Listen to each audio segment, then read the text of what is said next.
programa está de volta e agora a gente vai falar sobre segundo casamento, um novo começo, com a doutora Verusca Gendorf, que é psicóloga e está aqui nos nossos estúdios. Tudo bem, Verusca? Tudo bom, Jaque? Boa tarde. Prazer te receber de novo, viu? É sempre bom estar aqui, viu? Viu o nosso cenário novo, Verusca? Gostei muito, muito bonito. A gente deu uma mudança, estamos com artesanato ao vivo de novo, o pessoal em casa está gostando muito.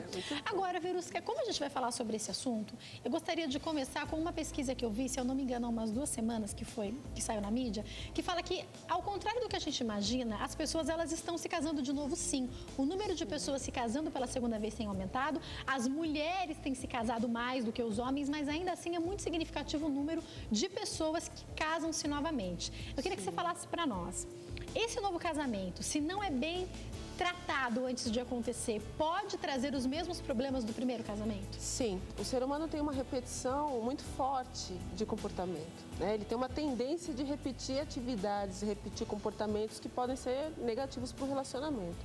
Por isso que é muito importante, antes de se encarar essa nova etapa, de você fazer uma revisão dentro de você. E começar a verificar o que você pode fazer para melhorar a sua parte. Porque senão vai ser apenas uma troca de cenário e de personagem. Né? Mas os sentimentos envolvendo tudo aquilo são os mesmos, aí é muito negativo. Então, se realmente uma pessoa quer encarar um segundo relacionamento, tem que fazer uma revisão interna primeiro. E a pergunta que eu te faço é, a gente já conversou sobre vários assuntos aqui, eu me lembro até de você já explicando para nós, que às vezes a pessoa ela vai procurar sempre o mesmo perfil e ela sempre vai ter problemas por isso. Então, se você se casou com uma pessoa com um perfil X e deu errado, a possibilidade de você se casar com outra pessoa com o mesmo perfil é de dar errado também, ou não? Sim. Por isso a importância dessa reavaliação, né? Eu preciso reanalisar toda a minha vida e verificar qual é o tipo de perfil que eu busco. E se esse perfil que eu estou buscando é uma repetição de um primeiro perfil. As pessoas, elas realmente têm uma tendência à repetição, por isso que é muito importante você fazer essa análise. O que eu estou buscando? É muito fácil reclamar que tem o dedo podre. É muito simples, mas será que você não está buscando para se frustrar e isso de alguma forma reforça a sua grande avaliação de que está vendo? Eu não presto para fazer uma escolha. Isso é um auto-boicote, a gente poderia falar assim? Nós chamamos de pensamentos automáticos baseados em crenças que nós acreditamos como reais. Que crenças? Eu não presto para escolher um relacionamento. Eu vou ser uma pessoa que vou sofrer. Se você passa a entender esse pensamento automático e de alguma forma modificar esse pensamento, não, eu vou escolher alguém que eu realmente posso dar certo. Se você já vê que a pessoa já tem uma característica de repetição da anterior, então não adianta ir por esse caminho. Vai dar problema, porque você está repetindo algo que você já vivenciou. Agora, se você tem essa análise, se você busca um resultado diferente, uma personalidade diferente e procura dar certo, com certeza vai dar certo. Agora vamos falar sobre dar certo? Vamos falar sobre dar certo? Tem que querer dar certo. Vamos lá. Qual que é a importância da pessoa ter certeza absoluta? Ou, certeza absoluta, eu já vi muitos psicólogos falarem que você não vai ter absoluta porque você depende do outro dentro de um casamento. Mas quando que eu posso falar, agora é hora de eu me casar de novo, levando em consideração tanto que se frustra uma pessoa que se separa, né? Sim, você vive quase que um luto, né? É um luto sem morte física, mas uma morte emocional. Então, para você querer dar certo, você tem que realmente pensar em fazer a outra pessoa feliz e ser feliz junto. Você não pode esperar apenas que o outro te faça, você tem que ser feliz junto. Então, você tem que realmente colocar esse foco na sua vida, para que você consiga alcançar essa felicidade de uma forma mais fácil. Agora, é fato, se eu estou disposta, tudo é diferente, tudo muda. O problema é que, às vezes, as pessoas vão para um segundo relacionamento para mostrar para o primeiro casamento que ele vai ser feliz, como eu estou bem, olha, tá vendo, eu estou com alguém. É aí que começa o problema, né? Se você já teve frustrações, já teve situações complexas, então você tem que ver o que ocasionou aquilo tudo para que num próximo relacionamento você evite. Agora, é lógico, um primeiro casamento ensina muito. E se você aprender o que você realmente desenvolveu ali naquele relacionamento para não se repetir, a tendência desse casamento dá certo. Porque a ideia é que seja para sempre. Se o primeiro não deu certo, o próximo a pessoa vai... Tem que dar certo. Tem que dar certo, né? Sim, porque quanto mais você vai casando, não é simples assim, né? Mas você vai tendo dificuldade de dar certo. Porque você vai ficando com um pouco da pessoa, né? É como se você aprendesse, mas também assimilasse os defeitos e fosse de alguma forma perpetuando isso. Então, casei, às vezes a gente escuta, né? Casou 5 vezes, 7 vezes. Gente, a cabeça de uma pessoa que casa tanto já está muito complexa, muito confusa. Então, a tendência de se dar errado é muito grande. Então, o que a gente busca é que, se dê certo no primeiro casamento e se por algum motivo não se deu, que no segundo se dê. Para que você seja feliz e não passe a vida se aborrecendo ou se frustrando. Os dois terem se separado, serem divorciados, ou um só ser, faz diferença? Faz. Eu costumo dizer que as pessoas, elas têm que se aproximar também pelos seus semelhantes. Então, por exemplo, se uma pessoa já vem com filhos, né, você já tem uma vivência, então procure uma pessoa que também tenha filhos, que também tenha sido separada, para que você caminhe junto numa mesma caminhada, o mesmo patamar. Às vezes, alguns erros acontecem, por exemplo, uma pessoa nunca foi casada e vem com uma que já foi casada 2 vezes, vem com filhos. É lógico que é diferente a caminhada. Você está vivenciando coisas pela primeira vez e outra pessoa já vivenciou essas histórias. Você está assumindo uma família muitas vezes junto, É uma né? responsabilidade. Então, você tem que ver qual é a responsabilidade que você consegue assumir. Porque senão não adianta, eu não consigo lidar com a ex-mulher, com pensão, com o filho. Então, você tem que realmente saber até que ponto você consegue lidar. Porque uma pessoa com filhos, ela vai ter ligação Sim. com essa pessoa com quem ela teve relação, porque ela foi casada para sempre. Sim. É uma relação que você vai ter que admitir que não vai acabar nunca. Podem Com se dar bem ou se certeza. dar mal, vão ter que conviver para sempre. Sim. Eles têm filhos em comum, né? Sim, então a pessoa, ela tem que saber qual é a responsabilidade dela e até que ponto ela consegue lidar com a vida do outro. Porque depois que casa, eu não sabia. Não, sabia. Você tem que fazer as escolhas medindo as consequências dessas escolhas para que você não tenha problema.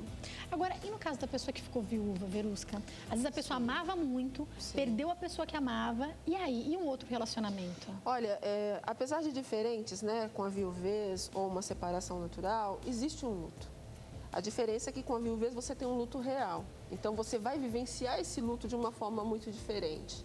Porque você consegue colocar na cabeça que você perdeu por um luto, porque a pessoa faleceu. Então, você vai ter um tempo de vivenciar esse luto para depois desse período você se sentir pronta ou pronto para um segundo relacionamento. Provavelmente demora mais, né? Demora mais tempo, porque o luto é real, mas você se estrutura muitas vezes muito melhor, porque você consegue iniciar uma nova história, não é recomeçar. Porque você não se sente frustrado, você não se sente rejeitada. Exato. A pessoa morreu, é diferente, né? Você vivencia esse luto e inicia uma nova história. Não é recomeçar, é iniciar uma nova história. Você precisa se despir, se desfazer de tudo aquilo que você tem como referencial e criar uma nova história. É que as pessoas têm muito medo de perder a história anterior, né? Mas não é difícil no sentido de você ter... Quando a pessoa ela morre, você terminou um relacionamento e você continua amando. Não é que nem quando, por exemplo, vocês se separaram. Por mais que fique um carinho pela pessoa e tal, você não tem mais aquele amor homem-mulher, vocês se separaram. Agora, no caso da morte, a pessoa morreu com você amando ainda. Não é difícil assimilar amor por outra pessoa depois disso? De uma forma ou de outra é difícil, Jaque, mas com o falecimento houve um histórico real. E lógico, não é do dia para a noite, existe um período de tempo que você vai vivenciar esse luto. Eu costumo dizer que as pessoas têm seu tempo para vivenciar o luto. Depois elas vão sentir a necessidade de ter um companheiro ou uma companheira, né? Não querendo matar a história anterior, mas iniciar uma nova história, é uma nova situação, né? Onde você precisa ter uma pessoa para estar caminhando com você. Então, a carência, ela acaba sendo muito mais dolorosa do que você iniciar uma nova história, mesmo tendo amado muito a história anterior. O que não pode, nesse caso, é ter comparação. Nunca pode comparar, em nenhum dos casos. Porque né? a minha ex-mulher... E ainda mais esse caso que... Não pode, né? Finalizou, teve um final, teve um fim aquela história. Aquela história tem que ficar na lembrança, tem que ser transformada de uma forma positiva, mas você decidiu começar uma nova história, então não pode ter comparações, é uma nova história. Mas dá pra ter pode ter saudades? É saudável ter saudades? Você começou uma nova história, você pode ter saudades da outra pessoa? Sim, aquela pessoa teve um significado para você. Não é porque a pessoa morreu que você tem que matar a pessoa da sua vida. Você vai matar, na verdade, uma história que ela está tendo uma finalização. Então, finalizou. Eu não posso agora viver presa essa história, porque a história finalizou. Eu cumpri o meu papel na vida daquela pessoa, aquela pessoa cumpriu um papel na minha vida. Agora, eu tenho uma nova missão na vida de uma outra pessoa e uma outra pessoa uma missão na minha vida. Então, é você saber separar. Nossa, que saudade da pessoa, mas não o suficiente para matar o meu relacionamento atual. São situações diferentes, relacionamentos diferentes, sentimentos diferentes. Agora, cada um vai ter que administrar isso, porque também a esposa não pode. Você está pensando nela, né? Está acontecendo alguma coisa? O que você está sentindo? Porque a mulher, às vezes, é muito curiosa. Você tá quieto por quê? Usamos a mesma palavra. Não, os homens utilizam, né, muito o silêncio para refletir. E a mulher fala feito uma tagarela para refletir, né? Nós somos assim, os homens são. A gente precisa se ouvir, parece que para entender, né? O homem não precisa disso. Na medida que a mulher metralha para falar, o homem silencia, né? Mas tem que respeitar aquele momento. Se é silêncio, ok. Se é fala, ok. E vai muito de você ter estrutura para se relacionar com uma pessoa que tenha passado por isso, né? Sim. Por isso que eu digo, antes de você encarar um casamento, você tem que ter certeza absoluta das consequências desse casamento. Porque no fundo todo mundo sabe. Mas a gente tem aquela ideia, nós vamos mudar o ser humano. Não vai, né? Se a pessoa não quiser mudar, Jaque, ninguém muda. A pessoa só muda se ela quiser mudar, porque Deus deu livre-arbítrio para a pessoa. Então a pessoa escolhe se ela quer mudar ou não. Então não adianta você que está em casa, que a mulher não, eu vou casar porque ele vai mudar. Ele só vai mudar se ele quiser mudar. A mesma coisa é vice-versa. E se ele quiser mudar, ele já... Agora, eu queria te perguntar a respeito disso. Sim. Por exemplo, se você percebe que você conversou, isso te incomoda e a pessoa não vai mudar, ou você aceita, ou a pessoa muda, é o que existe, não vai ser muito diferente disso, né? Exato. Eu costumo dizer que tem relacionamentos que são catástrofes anunciadas. Né? Você está vendo, você sabe, mas você não quer enxergar e você não quer saber. Então a gente tem que tomar muito cuidado, porque o sofrimento posterior é muito maior do que você se sentir tendo que terminar um relacionamento ali, sabendo da consequência. Você vai sofrer, mas eu tenho certeza que é bem menos do que se você encarasse um relacionamento com um casamento, talvez com família, com filhos. É muito mais complexo. Então pense bem, você não tem pressa, não é? Nós temos todo o tempo, então pense, reflita, verifique, analise os comportamentos, veja se isso tudo tem a ver com sua realidade. Porque aí sim, se tem a ver com sua realidade, a situação muda de figura. Como preparar os filhos para um novo casamento? Então, aí é outra coisa bem séria, né, Jaque? Porque você tem que ter muita certeza antes de você apresentar para seus filhos. Porque os filhos, eles vão ter que configurar um novo papel ali. Né? Hoje os relacionamentos que tem, né, 2 pais e 2 mães, né, os biológicos e os que cuidam, porque se casaram com seus pais e mães, você tem que ter uma certeza muito grande, porque a criança ela vai começar a projetar naquela pessoa um papel. Então é muito negativo quando, olha, comecei a namorar, esse daqui é uma namorada, e deu uma semana, trocou de novo, outra semana trocou de novo, peraí. Né? A criança começa a ficar confusa com aqueles papéis. Então você tem que ter certeza, namore por um tempo, veja se é isso mesmo. Se já tem uma certeza, é um relacionamento, é um namoro consistente, aí sim apresente para seus filhos. Os filhos têm o poder de interferir ou não? Olha, poder de interferir ninguém tem porque o livre-arbítrio é individual. Mas o ideal é que todos entrem num acordo. Porque é impossível você viver numa guerra familiar. Já é muito difícil você vivenciar um segundo casamento e iniciar esse processo com uma guerra familiar é muito complexo. Como então, lidar com os ciúmes dos filhos? Você tem que conquistá-los, né? Tanto a mulher quanto o homem precisa ter esse momento, por isso a importância do namoro, você ter calma, não casar com pressa, para você conquistar. É lógico que num primeiro momento eles vão ter ciúmes. Aquela pessoa está tentando tomar o lugar do pai ou da mãe. Mas se você conseguir mostrar o seu papel e mostrar que você não quer concorrer com o pai e com a mãe dessa criança, essa criança ela vai sendo envolvida, esse jovem vai sendo envolvido até o ponto dele se sentir seguro com aquela pessoa e criar um papel para aquela pessoa. Agora, se é com pressa, se você não tem esse momento, aí fica muito mais difícil, porque vai viver uma guerra familiar. E vivendo uma guerra num relacionamento não é o ideal. Já vai começar com problemas. Já começa com problemas, vai terminar como? Então... Agora, Verus, que eu queria que você explicasse para nós, psicologicamente falando, o que acontece com o ser humano, porque é o seguinte, eu já escutei muitas mulheres e alguns homens, mas principalmente mulheres falando, ah, não, se eu me separar, Deus me livre, eu nunca mais vou querer saber de homem. Mentira. Não passa nem um ano, a pessoa já está pensando em alguém, já está carente, talvez já está até namorando. O que acontece com a gente, Verus? Olha, Deus nos fez, né, como pessoas para amar e para se completar com o outro, para que se tornasse um só. Então é natural que a pessoa vai ter essa busca, Jaque. Ela sempre vai buscar a sua parte, a sua metade, né, para que você se torne inteiro. Então é lógico, enquanto você não encontra essa pessoa, você vai viver essa busca.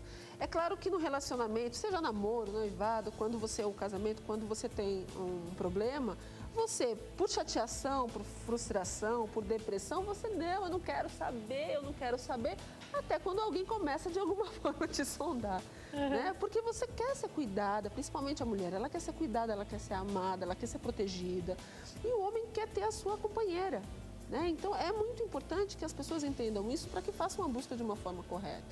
Agora, não, eu não quero saber, não. Mentira, né? A gente mente pra gente mesmo, né? É que a gente precisa acreditar que vive sem os homens. A gente vive super bem, não é assim. Real. A gente nem foi feito para isso, né? Não. Agora, Verusca, eu queria que você falasse para nós sobre o que acontece. Você falou uma coisa que me chama muita atenção, que a mulher, ela gosta de ser cuidada e tal. As mulheres hoje estão deixando para casar mais tarde. E aquelas que se casam, elas estão se dedicando muito à vida profissional. E algumas são até cabeça do lar. Às vezes, é ela que sustenta, é ela que está no mercado de trabalho, ela ganha mais que o marido, ela quer tomar a frente das decisões, ela quer tomar a frente de tudo e tomar o papel de cuidar, às vezes. Ela quer ser a cuidadora, ela não é cuidada por ninguém e o casamento, às vezes, não dá certo por causa disso. Sim. É importante a mulher ser cuidada? Ou tem mulher que não tem problema, que o marido mesmo que tem que ser cuidado, que ela vai mandar na casa? Olha, as pessoas precisam entender que existe o papel determinado para a mulher e existe o papel determinado para o homem.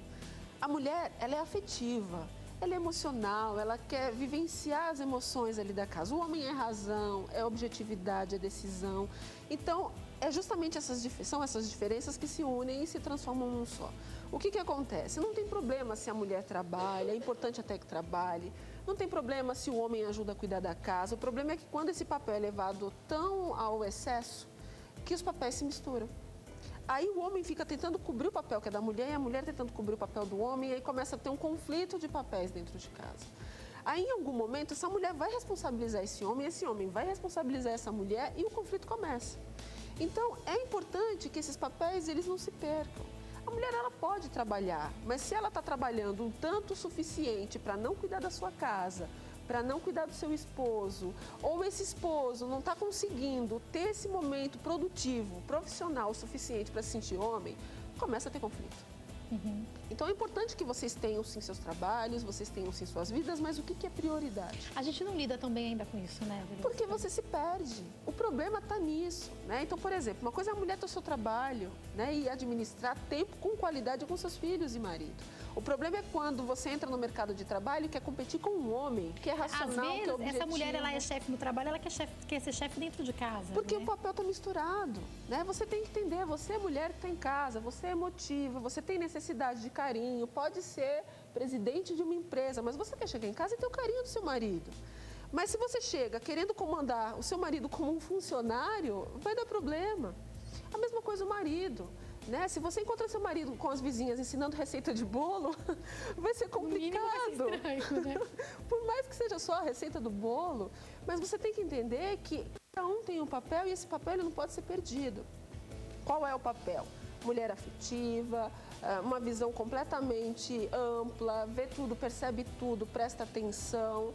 O homem já é desligado, se abrir geladeira e ver o pote de margarina na primeira prateleira, ele não vai enxergar, não adianta. Ele vai precisar dar amor, onde é que tá a margarina, né? Vai morder, mas não vai ver. Infelizmente eu tenho que encerrar, eu tenho menos de um minuto, eu queria que você deixasse um recado final para quem nos assiste e está começando um novo casamento. Olha, para você que está começando um novo casamento, inicie uma nova história, se dedique, eu tenho certeza que você vai ser feliz, mas você precisa querer ser feliz e a pessoa que está com você precisa querer ser feliz também. Acho que cada um abrir mão um pouquinho de alguma coisa vai com certeza ajudar muito. Eu acho que é uma das grandes coisas que pode ter um acerto aí nessa história. E eu quero muito que cada um seja feliz. Que Deus abençoe vocês. Prazer te receber aqui, Verusca. Olha, quem quiser entrar em contato, telefone 0 operadora 11 9550-5898 e 3326-7348. Os dois telefones são 0 operadora 11. Você também tem dado palestras, né, Verusca? Sim, eu dou muito palestra para as igrejas, para empresas, principalmente de relacionamento, né? As pessoas pedem muito. E eu fico muito feliz de poder levar isso. Eu atendo muito casais, né? Os casais, e eu tento ajudar.